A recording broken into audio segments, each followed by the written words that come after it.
Semakin bertambah umur kita, makin dekat saat kita pulang ke asal. Asalnya dari tanah, kembali ke dalam tanah. Penyesalan mau mati, penyesalan dalam kubur, penyesalan di hari kiamat enggak kita rasakan. Apa yang bisa kita buat Bapak Ibu? 6. Yang pertama, pelihara iman, jangan sekutukan Allah.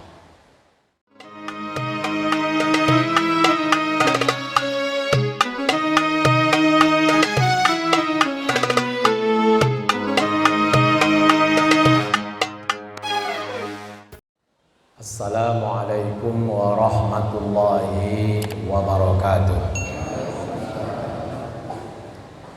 Bismillahirrahmanirrahim. Alhamdulillahi rabbil alamin.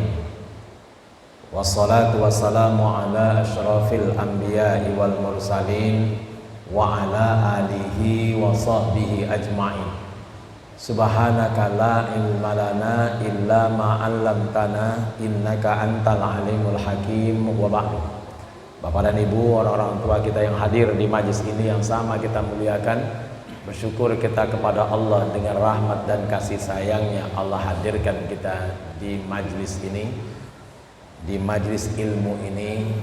Mudah-mudahan pertemuan yang sedang kita lakukan ini menjadi sebab turunnya rahmat dan kasih sayang Allah kepada kita.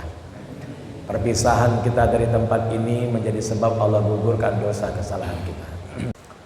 Bapak Ibu yang saya hormati, hari berganti minggu, berganti bulan, berganti tahun, bergantilah umur. Berganti tahun, bertambah umur, semakin bertambah umur, bukan makin sehat badan kita ini. Tambah umur, tambah payah duduk kalau tak bersandar. Semakin tambah umurnya, tambah kurang pendengarannya, kurang penglihatannya, kurang tenaganya, halus perasaannya, mudah tersinggung, cepat merajuk, bawaannya mau nangis saja. Semakin bertambah umur kita, makin dekat saat kita pulang ke asal. Asalnya dari tanah, kembali ke dalam tanah. Masalahnya Bapak dan Ibu yang dimuliakan Allah, kalau hidup ini berakhir dengan kematian, setelah mati selesai urusan, enak kalilah hidup nih. Hidup, mati, masuk kubur, selesai. Kalau begitulah ceritanya, enak kali hidup nih. Di mana enaknya Pak? Hutang aja banyak-banyak, tak usah dibayar. Kenapa nggak usah dibayar? Mati selesai urusan. Korupsi aja dana bansos tuh banyak-banyak. Mati selesai urusan. Kita sebagai ayah, biarkan anak kita itu tak kenal dia Allah sebagai Tuhannya, kita diam saja. Tak kenal dia Islam sebagai agamanya, awak diam aja. Gak tahu dia Nabi Muhammad itu nabinya, kita gak mengenalkannya, diam saja. Lalu kita sebagai ayah mengatakan gak apa-apalah mati selesai urusan. Enak kali lah itu. Ya, kalaulah kematian itu Bapak dan Ibu menjadi sebab berakhirnya segala urusan, Pak, biarkan istri kita itu tak pandai berorang tua, kita diam saja. Nggak pandai dia berorang tua, bermertua, kita diam saja sebagai suami. Nggak ngingatkan, nggak marah-marahin. Nggak Pak tahu dia beragama ini, kita diam saja Pak. Nggak ada rasa cemburu kita, nggak marah istri keluar, anak gadis keluar dari rumah. Ya, pakai celana nampak pusatnya, pakai celana nampak kolornya, pakai baju nampak pusatnya, bodong pula lagi pusat tadi.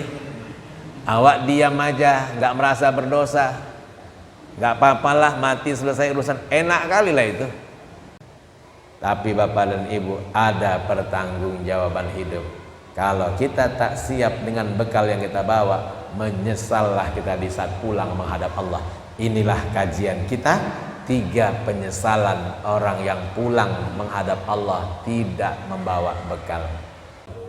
Baik, 3 penyesalan orang yang pulang menghadap Allah tidak membawa bekal. Penyesalan yang pertama Bapak dan Ibu, ketika mau mati. Surat Al-Munafikun ayat 10-11. A'udzubillahi minasyaitonirrajim. Bismillahirrahmanirrahim. Wa anfiqu mimma razaqnakum min qabli an ya'tiya ahadakumul mautu fayaqula rabbi laula akhartani ila ajalin qaribin fa asaddaqa wa akum minas salihin wa lan yu'akhirallahu nafsan idza jaa ajaluha wallahu khabirum bima ta'malun. Penyesalan orang yang pulang menghadap Allah nggak bawa bekal, penyesalan yang pertama ketika mau mati. Barulah nyesal. Kenapa dulu tidak banyak beramal? Sehingga orang mau mati ini dia bilang sama Allah gini, ya Allah, jikalau kau berkenan tangguhkanlah umurku sekejap saja ya Allah, biar kuwasiatkan hartaku yang ada ini untuk wakaf, untuk rumah Quran, untuk rumah tahfiz, biar ku sedekahkan. Tapi apa kata Allah? Enggak, udah selesai. Sedikit aja ya Allah, sebentar aja. Enggak ada. Jadi enggak ditangguhkan lagi. Penyesalan yang kedua Bapak dan Ibu, nanti di dalam kubur. Kalaulah kita boleh mendengar jeritan mayat di dalam kubur, enggak bisa kita dengar memang, ya. Semua makhluk hidup mendengarkan jeritan mayat dalam kubur kata Nabi, kecuali dua yang enggak dengar, jin dan manusia yang enggak dengar. Semuanya dengar, yang lain. Selain yang dua ini mendengar. Kalaulah kita boleh mendengar jeritan mayat di dalam kubur, apalah yang mereka jeritkan itu Bapak dan Ibu. Ya. Surat Al-Mu'minun 99-100. Hatta idza jaa ahadahumul mautu qala rabbirji'un la'alli a'malu salihan fima taraktu kalla innaha kalimatun huwa qailuha wa min waraihim barzakhun ila yaumi yub'atsun. Hatta, sehingga idza jaa ajaluhum, ketika datang sudah ajal mereka dan mati masuk kubur sudah, semua orang yang mati dalam kubur yang pulang enggak bawa bekal pun jerit. Apa jeritannya? Rabbirji'un, ya Allah pulangkan balik kami ke dunia lagi. Mau ngapain kata Allah? La'alli a'malu salihah, agar aku bisa beramal soleh yang dulu sering ku tinggalkan. Fima taraktu. Apa kata Allah? Kalla, sekali-kali takkan pernah terjadi. Innaha kalimatun huwa qailuha, itu kalimat yang sering kalian sebut-sebut ketika hidup di dunia dulu. Dan penyesalan yang ketiga Bapak dan Ibu, ini penyesalan yang sangat mengerikan, penyesalan nanti di hari kiamat. Mana ayatnya? Surat As-Sajdah ayat 12.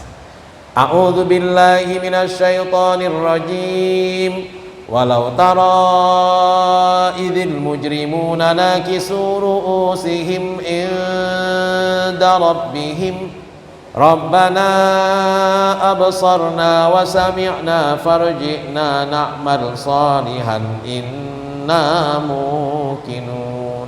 Nyesal.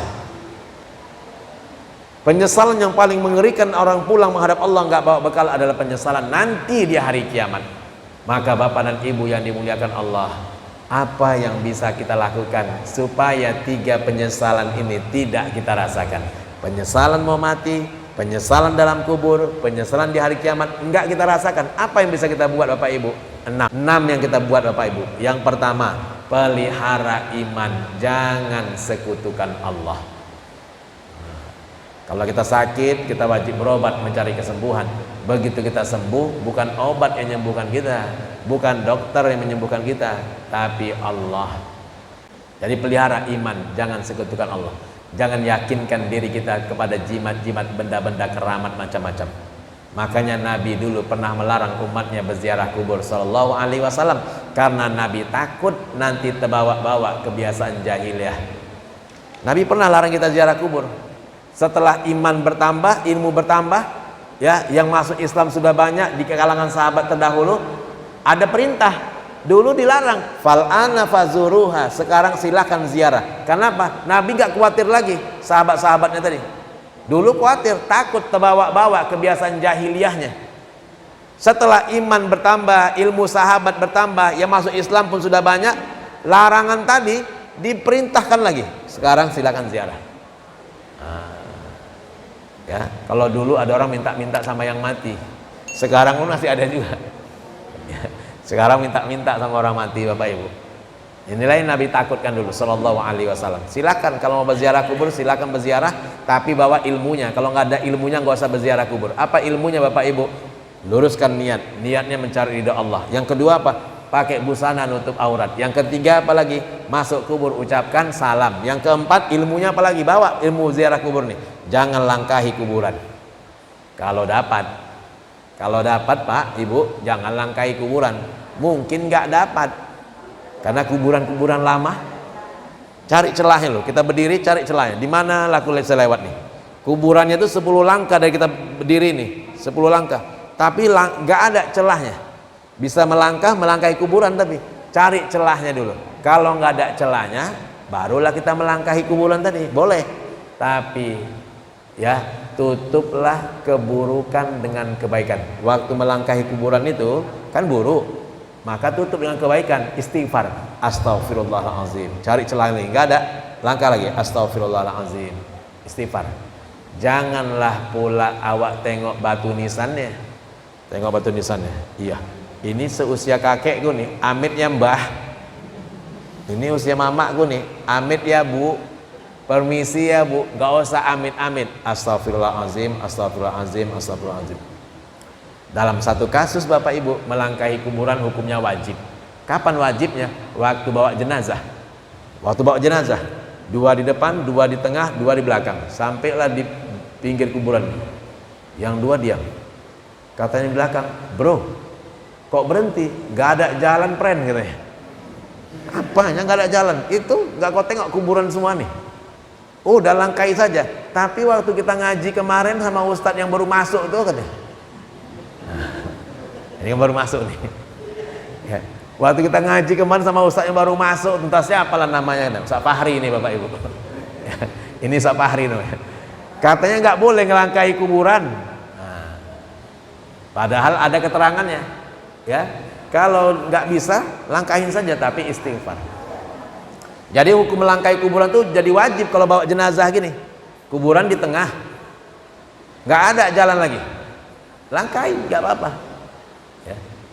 Kalau bertahan di situ, yang di belakang dorong, yang di depan nahan, yang di atas bercakap, daripada kalian bertekak-tekak di sini, aku turun sendiri aja kan.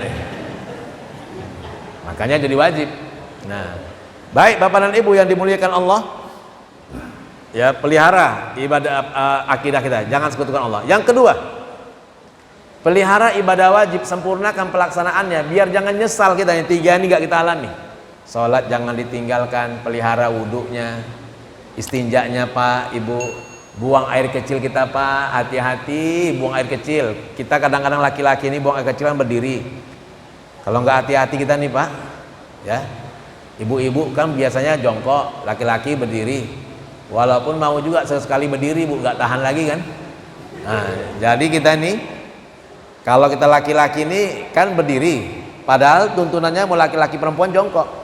Nah, kalau kita nggak hati-hati Pak, ada ya tempat pipis kita laki-laki ini yang pakai gantung itu.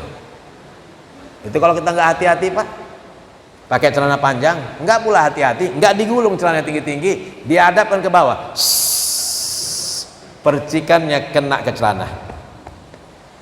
Hadap ke depan, kena ke baju. Lasa kali, muka dia pun kena. Istinjaknya bagus, uduknya bagus, tempat sholatnya bagus, berjamaahnya bagus. Gara-gara percikan air seni kena ke pakaian sholat, fawailul lil musallin, gak sah sholatnya. Nah, jadi pelihara, sempurnakan pelaksanaannya, uduknya bagus. Yang ketiga, pelihara silaturahmi kita nih, biar jangan nyesal kita nanti 3-3 nih gak kita alami.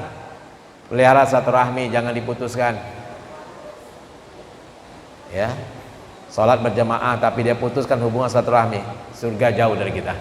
Yang keempat, Bapak dan Ibu, ya, pelihara prasangka kita kepada Allah, jangan buruk sangka. Yang buruk sangka sama Allah. Mau berapa lama lah musibah ini? Nggak tahu. Pokoknya kita baik sangka aja sama Allah. Ya. Kok nggak baik-baik lah sakitku ini nggak sembuh-sembuh. Baik sangka aja sama Allah. Tapi ikhtiar berobat. Doa kita pun Bapak Ibu tetap dikabulkan Allah karena Allah menjamin. Minta kepadaku pasti kukabulkan. Jangan buruk sangka. Ada orang sholat biasa berdoa nggak mau doa lagi dia. Terus tanya kawannya, Pak, bro, biasanya habis sholat doa nih, ini gak ada doa-doa lagi, langsung cabut. Aduh, kenapa aduh? Aku nunggu yang lama-lama aja lah. Maksudnya, doaku yang lama-lama saja belum dikabulkan, apalagi yang baru-baru nih gitu. Nah, jadi nunggu yang lama-lama aja, baik sangka aja sama Allah, karena Allah mengabulkan doa kita pasti. Caranya 4 macam, dikabulkan kontan, dikabulkan ditangguhkan, dikabulkan disimpan di akhirat, atau dikabulkan doa kita diganti dalam bentuk pemberian yang lebih baik lagi. Baik sangka, yang buruk sangka. Yang kelima, pelihara perut kita dari makanan yang haram. Yang keenam Bapak Ibu, banyakkan istighfar dan doa kita. Bila 6 perkara ini hadir dalam kehidupan kita, tidak mensekutukan Allah, menjaga ibadah wajibnya, sempurna pelaksanaannya, menjaga silaturahminya, menjaga prasangkanya sama Allah, baik sangka dia tidak buruk sangka, menjaga perutnya dari yang haram, banyak istighfar, banyak doa, insya Allah kita pun pulang menghadap Allah dapat sambutan dari malaikat. Ya ayyatuhan nafsul mutmainnah irji'i ila rabbiki radiyatan mardiyah fadkhuli fi ibadi wadkhuli jannati. Wahai jiwa yang tenang, pulanglah kepada Allah dengan dalam keridhaan ya Allah. Radiyatan mardiyah fadkhuli fi ibadi, masuklah dalam golongan hambaku wadkhuli jannati. Mudah-mudahan Bapak dan Ibu pertemuan kita ini menjadi jalan kebaikan yang banyak dari Allah untuk kita semua. Mohon maaf apabila kurang. Dan kita berharap mudah-mudahan akhir hidup kita husnul khatimah. Wassalamualaikum warahmatullahi wabarakatuh.